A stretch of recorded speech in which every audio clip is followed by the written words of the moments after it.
Dado na semana passada, o Índice de Desenvolvimento da Educação Básica do Rio, o ID-Rio. É uma avaliação anual dos estudantes do ensino... Opa, minha mesinha aqui. Do ensino fundamental nas escolas municipais da capital. O desafio é imenso porque as notas gerais ainda são baixas, mas a notícia é que essa realidade está mudando. 53% das escolas conseguiram atingir as notas estabelecidas como metas. E nos colégios, em área de risco, por exemplo, o percentual foi ainda maior.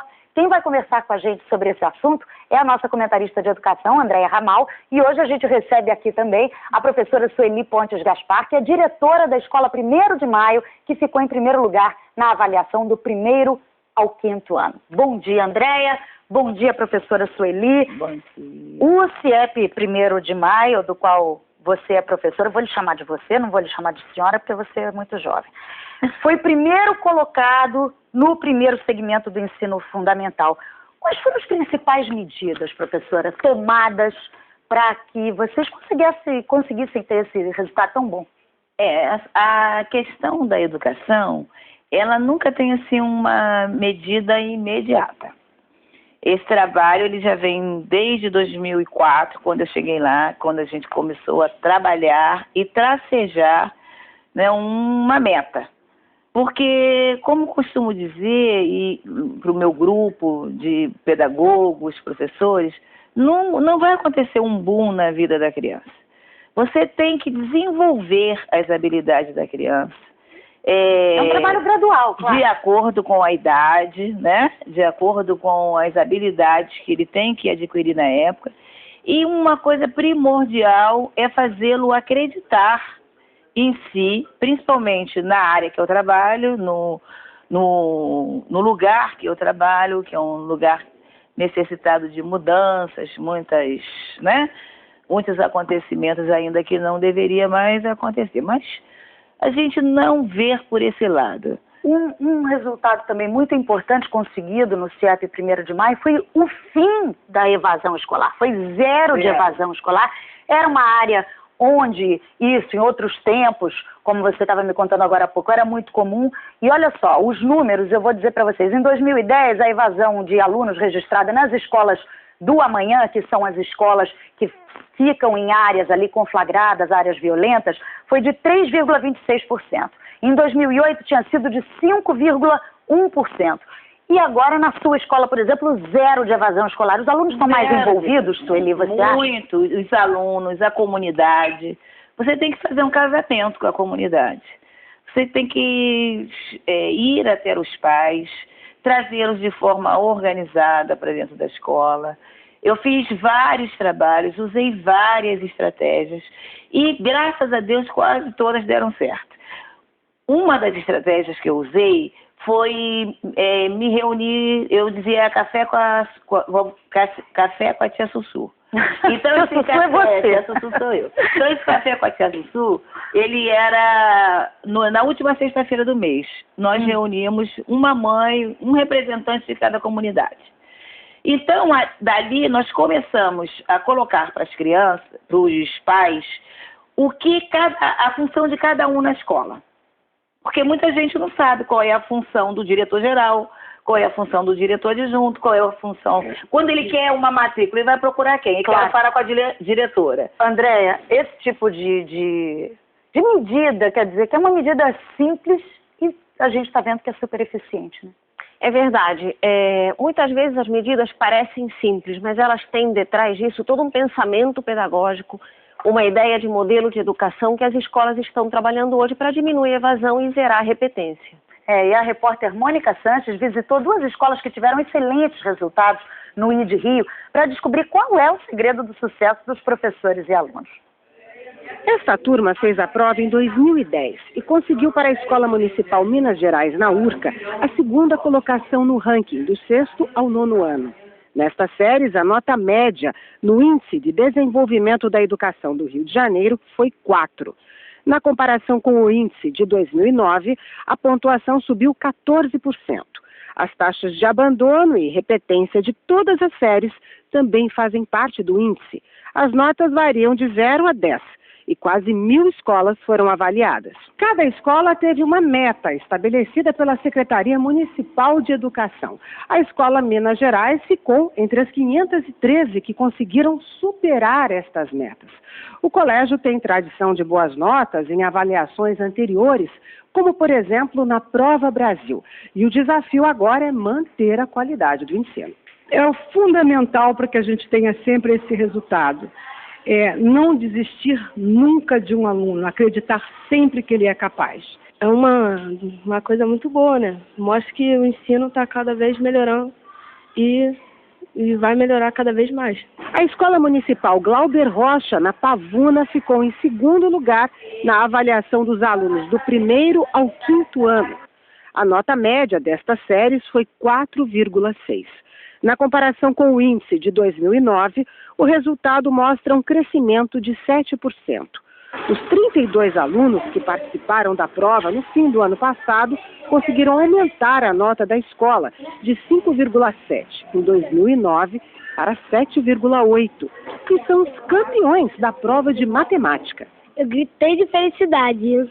Foi um treinamento diário. Pegamos provas antigas, provas de outros estados, de outras escolas, e começamos a fazer uma prática com eles, um treino com eles com simulados. Os resultados da prova mostraram uma redução da diferença entre as notas dos alunos que vivem em áreas carentes, com altos índices de criminalidade, e o rendimento dos estudantes dos outros bairros.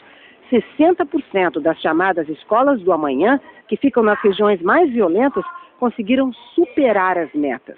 Na Escola Glauber Rocha, a equipe de professores busca aproveitar o potencial de todas as crianças de várias formas. A leitura de livros é obrigatória durante meia hora todos os dias. Os alunos com as melhores notas viram monitores e ajudam os colegas. A tia Dilma me ensinava e ela pedia se eu podia ensinar os amigos. E eu ensinando, aí eles conseguiram. Nas escolas premiadas, toda a equipe vai ganhar um salário a mais. E nas escolas do amanhã, o prêmio é de 1,5 salário. Por isso, até na hora das refeições, as crianças são estimuladas a tirar notas boas. Eles comendo bem, alimentando bem, eles vão tirar uma nota boa. Fiquei muito alegre e muito feliz por ter acertado tudo na prova. A autoestima das crianças fica elevada. São iniciativas simples, né, Andréia? Podem ser copiadas por qualquer escola. A gente está falando de escolas do município do Rio de Janeiro, mas pode ser em escola particular, em escola estadual. Tem algumas medidas que as escolas têm tomado que realmente fortalecem muito a qualidade do ensino. Uma é a formação de professores, que por sua vez aprendem a transformar o seu método educativo para que a escola fique mais interessante, mais motivadora para o aluno. E outra é chamar os pais para dentro da escola, para que eles participem, recebam orientações na reunião de pais, e para que eles façam parte até da gestão da própria escola, porque os pais também têm o compromisso de melhorar a educação. Sem dúvida, foi uma das medidas, inclusive, adotadas pela professora Sueli. Agora, essa maneira de se avaliar anualmente o ensino, você acha que isso é positivo? É positivo por um lado, porque cria uma cultura de avaliação, um compromisso com a qualidade. Afinal, a avaliação é uma coisa que faz parte da nossa vida, você é avaliado no trabalho, numa entrevista de emprego, então as crianças precisam aprender a lidar com isso, os professores também. Agora, tem alguns riscos. Não se pode pensar numa escola que simplesmente se dedique a preparar os alunos para avaliação. Porque aí você vai insistir muito em português e matemática, que são as duas disciplinas mais avaliadas, e esquece da formação integral, que tem valores éticos, tem toda a parte da cidadania, da educação física, etc. E tem que ter cuidado também com a ranking mania. Quer dizer, premiar os que se saíram bem, mas não esquecer dos últimos que precisam ser também acompanhados. A gente queria mostrar também as notas do ID Rio. Olha só, em 2010, do 1º ao 5º ano, a nota foi 4,6, foi um aumento de 7%.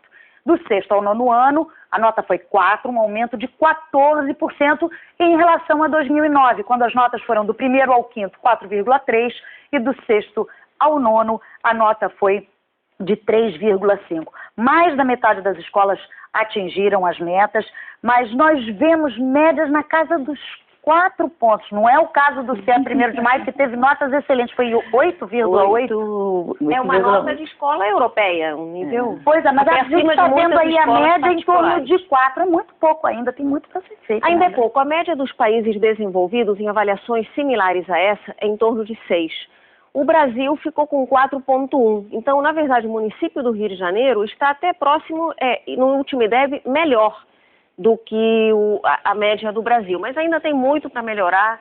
Esse é um processo muito lento, tanto que para o Brasil chegar a atingir mais do que 6, se estima que isso só deve acontecer por volta de 2020 para lá. Sueli, vocês superaram a meta. Superamos, mas também não estamos satisfeitos, não. Ninguém está deitado nos louros da glória, não. Nós já estamos tracejando várias estratégias agora para a Prova Rio, que vai ser a medida.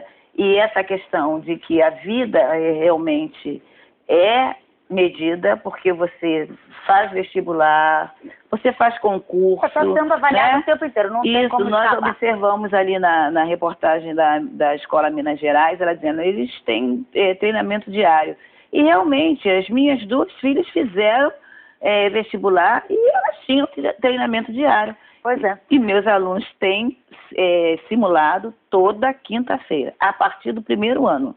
E olha, a gente está falando aí de uma das escolas do amanhã, que é o CIEP 1º de Maio, e o percentual de escolas em áreas de risco que atingiram a meta foi maior do que a média alcançada em toda a rede. Atingiram a meta escolas do amanhã em 2010, olha só, 91 escolas, 60% delas. Em 2009 foram 53 escolas, apenas 35%. Agora, em toda a rede, em 2010, 513 escolas atingiram a meta, o que equivale a 53%, ou seja, a maioria. Em 2009 foram 290. 30% das escolas atingiram a meta. Agora, Andréia, esse resultado tem que ser comemorado, quer dizer, porque a gente está crescendo, a maioria das escolas alcançou. Tem que ser comemorado, Ana, o resultado do projeto pedagógico das escolas do amanhã, que tem uma série de medidas que são medidas de sucesso. Por exemplo, horário integral para as crianças ficarem mais tempo expostas a essa ação educativa, em vez de expostas a uma comunidade de violência e de risco. Tem acompanhamento de saúde, tem uma mudança na metodologia, tem salas de leitura, laboratórios de ciências e, inclusive, reuniões com pais para envolvê-los nesse trabalho. Agora, Sueli, a gente sabe ali é uma região de violência, existem comunidades dominadas por facções rivais. Essa questão da violência prejudicava muito o rendimento escolar? Isso está sendo superado? Olha, parece até sonho, mas é realidade de que não influencia. As crianças são maravilhosas. A escola, ela tem... Mas sempre foi assim? Não, quando eu cheguei, não estava bem assim. Né? Claro que nós fomos transformando aos pouquinhos, né? Uma medida aqui, uma medida ali, e você tem que conquistar a comunidade com o seu trabalho. Com o trabalho e com o empenho. Com o trabalho, com o empenho. A comunidade, ela observa muito, porque todos querem melhorar. Eles querem o que é melhor para eles também. Todo mundo, né? Todo mundo. Eu te agradeço, Sueli, a tua participação. A gente, infelizmente, tem que encerrar o nosso papo, né, Andréia? Nosso tempo é curto. Mas eu te agradeço imensamente ter vindo aqui. Eu que agradeço. Parabéns pelo resultado. Nada, eu que agradeço e vamos em frente. Espero voltar aqui. E ainda digo mais a você, os nossos resultados estão melhorando desde 2009. Maravilha. Então, 2009, 2010, 2011, 2012, deu voltar aqui. Obrigada, Sueli. Obrigada, Andréia. Bom dia para vocês. A gente vai agora para o intervalo e na volta tem Bom Dia Responde sobre o Feirão da Casa Própria promovido pela Caixa Econômica Federal. Você tem dúvidas sobre a documentação, sobre como participar? Manda a sua pergunta para a gente. Vamos dar aquele voo com o nosso Globocop. Fernanda Grael.